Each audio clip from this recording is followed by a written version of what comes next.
Hi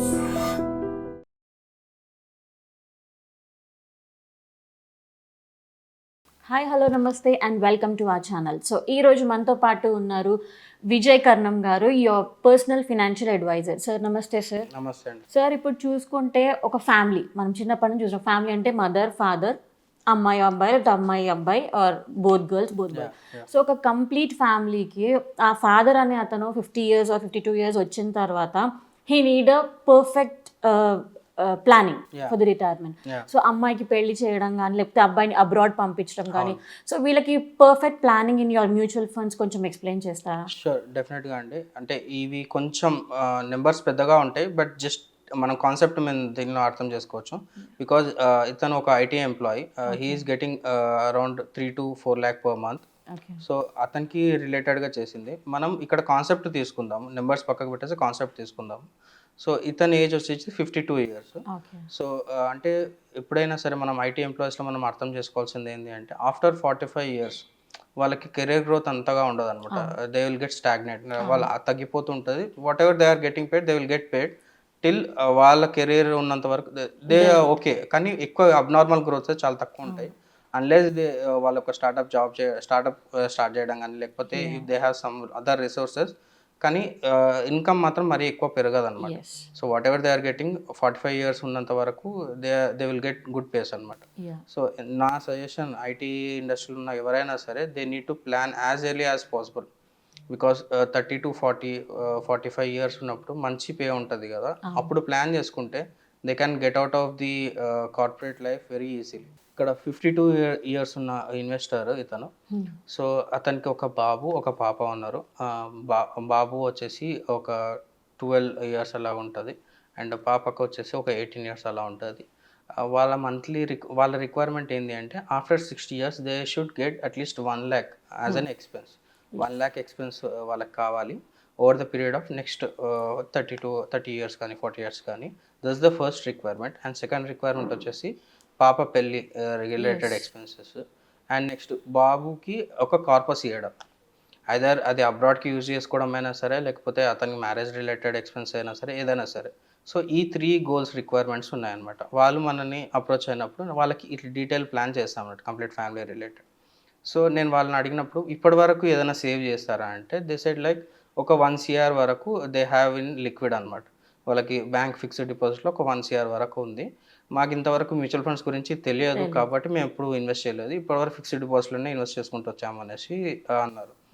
so that's a really good thing. అంటే 1 crore వరకు వాళ్ళు అట్లీస్ట్ సేవ్ చేసుకోగలిగారు కాబట్టి they are in a safe hands still no. అది ఎందుకు అనేది నేను ఇంకా డీటెయిల్గా చెప్తాను. బికాజ్ ఆ 1 crore ఇప్పుడు వాళ్ళకి 1 lakh రిక్వైర్మెంట్ ఏది ఉందో అది ఫుల్ఫిల్ అయిపోతుంది. సో ఎట్లా అంటే ఇప్పుడు ఒక ఈ 1 crore నుంచి జస్ట్ 70 lakhs మాత్రం వాళ్ళు యాజ్ ఎ ఎస్టీపీ మోడ్లో వాళ్ళు ఇన్వెస్ట్ చేసుకోగలిగితే, అంటే over the period of next 8 years ఈరోజు 70 lakhs ఇన్వెస్ట్ చేసి 8 years వరకు వాళ్ళు వదిలిపెట్టేసినారు అనుకోండి, from the age of 61 they can get 1 lakh per month for the next over the period of next 30 years. And ఇంకోటి ఏంటంటే మనం ఇన్ఫ్లేషన్ కూడా క్యాలిక్యులేట్ చేస్తాం. అంటే ఈ ఇయర్ 1 lakh వచ్చింది అనుకోండి, నెక్స్ట్ ఇయర్ 1,07,000 వస్తుంది, ఆ తర్వాత 1,14,000 వస్తుంది. అంటే మన లైఫ్ స్టైల్ని ఎక్కడ కాంప్రమైజ్ కాకుండా వాళ్ళ ఇన్కమ్ రావడం అనేది ఇక్కడ పాసిబిలిటీ ఉందన్నమాట. Just because they are able to, వాళ్ళకి ఆల్రెడీ కార్పస్ ఉంది కాబట్టి ఇంత మంచి మనం ప్లాన్ చేసుకోగలిగాం. అండ్ నెక్స్ట్ వచ్చేసి పాప మ్యారేజ్ రిలేటెడ్, అతని ఇన్కమ్ వచ్చేసి 3 to 4 lakhs ఉంది కాబట్టి అతని టైం మాత్రం జస్ట్ 6 years టైం మాత్రమే. సో వేరే ప్రాపర్టీస్ ఉన్నాయి, అది సెకండరీ, కానీ లిక్విడ్ క్యాష్ వాళ్ళ దగ్గర మ్యారేజ్కి రిలేటెడ్ లేదు. సో ఒక 1 crore పాప మ్యారేజ్కి రిలేటెడ్ కానీ ఏదైనా అన్ని ఎక్స్పెన్సెస్ ఒక 1 crore కార్పస్ కావాలనేసి వాళ్ళ రిక్వైర్మెంట్. మనం ఏం చేస్తామంటే దాన్ని బ్యాక్ క్యాలిక్యులేషన్ చేసి చూసుకుంటే if they are able to allocate 88,000 per month, వాళ్ళ మంత్లీ ఇన్కమ్లో ఒక 88,000 వాళ్ళు అలొకేట్ చేసుకుంటే నెక్స్ట్ 6 yearsలో 1 crore కార్పస్ అనేది బిల్డ్ అయిపోతుంది. సో ఇక్కడ సెకండ్ గోల్ అనేది అచీవ్ అయిపోయింది. కానీ ఈ ప్రాసెస్లో వాళ్ళు ఇన్వెస్ట్ చేసేది జస్ట్ 63 lakhs మాత్రమే. 6 years టైంలో అయినా సరే 63 lakhs. కానీ నెక్స్ట్ 40 lakhs మాత్రం మన కాంపౌండింగ్లో మనకు బెనిఫిట్ అవుతుంది అనమాట. So and next last goal వచ్చేసి child boy education, abroad education. నేను కావాలనే ఇక్కడ బాయ్ ఎడ్యుకేషన్కి 2 CR తీసుకున్నాను.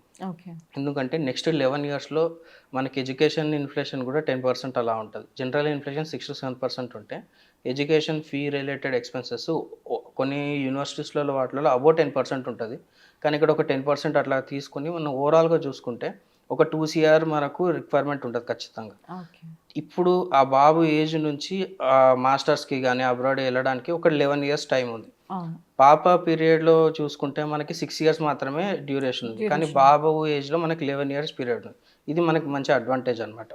సో, ఈ 11 ఇయర్స్ పీరియడ్‌లో మనకి జస్ట్ 63,000 మాత్రమే ఎస్ఐపి చేసుకోగలిగితే they can able to save 2 CR అనమాట. ఓహ్! వావ్! సో, పాప పీరియడ్‌లో మనం జస్ట్ 88,000 ఎస్ఐపి చేయాల్సి ఉంటది. కానీ బాబు రిలేటెడ్‌లో 63,000 చేస్తే సరిపోతది. అంటే ఓకే. అమౌంట్ తక్కువ కానీ డ్యూరేషన్ ఎక్కువ కాబట్టి కార్పస్ కూడా డబుల్. అవును. అక్కడ 1 CR ఇక్కడ 2 CR. యెస్. సో, ఇట్లాగా మనకి 3 గోల్స్ అచీవ్ అయిపోయాయి. ఫస్ట్ ఏంది 60 ఇయర్స్ తర్వాత 30 ఇయర్స్‌కి వాళ్ళకి ఎవ్రీ మంత్ 1 lakh రావడం. ఫస్ట్ గోల్ అచీవ్ అయిపోయింది. సెకండ్ గోల్ వచ్చేసి పాప మ్యారేజ్ 6 ఇయర్స్‌లో. 6 ఇయర్స్‌లో 1 CR తోని పాప మ్యారేజ్ గోల్ అచీవ్ అయిపోయింది. థర్డ్ వచ్చేసి బాబు అబ్రాడ్ ఎడ్యుకేషన్. 2 ఇయర్స్ 2 crores తోని బాబు అబ్రాడ్ ఎడ్యుకేషన్ కూడా అచీవ్ అయిపోయింది. యెస్. ఇట్లాగా మన గోల్స్‌ని, మన రిక్వైర్మెంట్స్‌ని అలైన్ చేసుకొని మ్యూచువల్ ఫండ్స్‌లో ఎస్ఐపి చేయాలా? లంసమ్ చేయాలా? ఆల్రెడీ మన దగ్గర ఎంత ఇన్వెస్ట్‌మెంట్ ఉంది? లేకపోతే ఇప్పటివరకు చేసిన మిస్టేక్స్ ఏందని కరెక్ట్‌గా అన్నీ అనలైజ్ చేసుకుంటే డెఫినెట్‌లీ మనం సేఫర్ హ్యాండ్స్‌లో will be in safer hands and will get more returns out of it. So చూసారు కదండి ఎంత ఇన్ఫర్మేటివ్ వీడియో. మీకు ఇంకా ఏమైనా డౌట్స్ ఉన్నా కూడా సార్‌ని కాంటాక్ట్ అవ్వచ్చు. So thank you so much sir. Thank you.